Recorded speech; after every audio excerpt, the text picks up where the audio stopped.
அனலாய் மாற்றிடும், அக்கினியாய் விழுந்திடும், அருள் மாறி பொழிந்திடும், ஆவியால் நிரப்பிடும், அனலாய் மாற்றிடும். ஈட் அண்ட் டேஸ்ட் டெய்லி என்ற அனுதின தியான வேளைக்கு உங்களை அன்போடு வாழ்த்தி வரவேற்கிறேன். வெளிப்படுத்தல் 3ஆம் அதிகாரம் 15ஆம் வசனத்திலே, உன் கிரியைகளை அறிந்திருக்கிறேன், நீ குளிரும் அல்ல அனலும் அல்ல, நீ குளிராயாவது அனலாயாவது இருந்தால் நலமாயிருக்கும் என்று இயேசு லவோதிக்கேயா சபையை குறித்து சொல்லுகிறார். ஆம், இந்த இடத்திலே ஆண்டவர் விரும்புவது தேவனுடைய ராஜ்யத்தை வைராக்கியத்துடன் சேவித்து ஆவியிலே உற்சாகமாக இருக்கிற நிலைமை லவோதிக்கேயா சபைக்கு வேண்டும் என்று சொல்லி ஆண்டவர் எதிர்பார்க்கிறார்.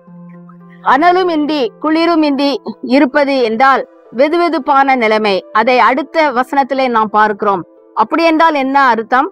மந்தமான ஒரு நிலை, அரைகுறை மனதிலே ஆண்டவரை பின்பற்றுவது, முழுமையாக ஆண்டவருக்கு ஒப்பு கொடுக்காமல் இருப்பது, இதைதான் அது குறிக்கிறது. அடுத்த வசனத்திலே நாம் பார்த்தோம் என்றால் 17ஆம் வசனத்திலே, அவர்கள் தங்களையே மேன்மையானவர்களாக உயர்வானவர்களாக கருதுகிறார்கள். தங்களுக்கு இருப்பது எல்லாம் உயர்ந்தது, சிறந்தது, தாங்கள் நல்ல நிலைமையிலே இருக்கிறோம் என்று நினைக்கிறார்கள். ஆனால் அது அல்ல என்று சொல்லி ஆண்டவர் சொல்கிறார். அவர்களிலே குறை இருக்கிறது என்று சொல்லி ஆண்டவர் சொல்லுகிறார். இதைதான் ஆண்டவர் நம்மிடத்திலே இந்த நாளிலே சுட்டி காட்டுகிறார். நாம் கடவுளை சார்ந்து இருக்க வேண்டும். நம்முடைய நம்பிக்கை ஆண்டவர் மேலே இருக்க வேண்டும். முழுமையாக ஆண்டவருக்கு அர்ப்பணித்து முழுமையாக அனல் உள்ளவர்களாக ஆண்டவருக்காக ஜீவிக்கிறவர்களாக நாம் காணப்பட வேண்டும்.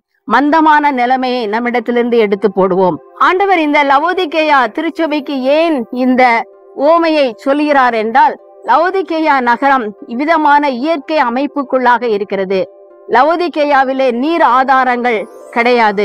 அது வடக்கே 5 மைல் தூரத்திலே இருக்கிற ஹராபோலிஸ் என்ற நகரத்திலே வெந்நீர் ஊற்றுகள் காணப்படுகிறது. இது மிகவும் மருத்துவ குணம் மிக்கது, அது தாதுக்கள் நிறைந்தது.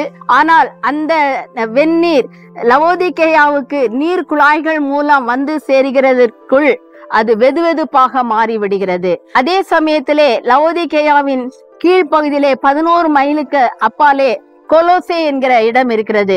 அங்கே குளிர் நீரூற்றுகள் காணப்படுகிறது. பனிக்கட்டி உருகி வருகிறதுனாலே வருகிற நீர் அது இனிமையானதாக குளிர்ச்சியானதாக காணப்படும்.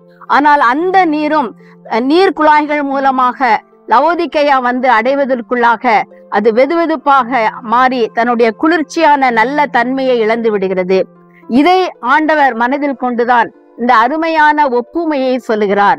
அது வெந்நீராக இருந்தால் அது மருத்துவ குணம் மிக்கது, மிகவும் பிரயோஜனம் உள்ளது, மக்கள் விரும்பி ஏற்றுக்கொள்வார்கள். அதே மாதிரி குளிர்ச்சியாக இருந்தாலும் அந்த தண்ணீர் அநேகருக்கு பயன்படுத்தக்கூடிய நல்ல ஒரு தண்ணீராக காணப்பட்டது.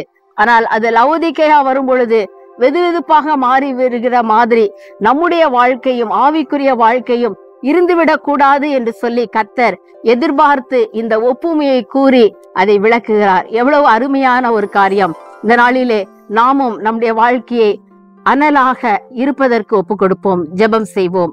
எங்கள் அன்பின் ஆண்டவரே, நாங்கள் எங்களுடைய ஆவிக்குரிய வாழ்க்கையிலே அனல் உள்ளவர்களாக, அநேகருக்கு ஆண்டவரே பிரயோஜனமானவர்களாக காணப்படுவதற்கு நீர் எதிர்பார்க்கிறீர். வெதுவெதுப்பான நிலைமை நீர் விரும்பவில்லை.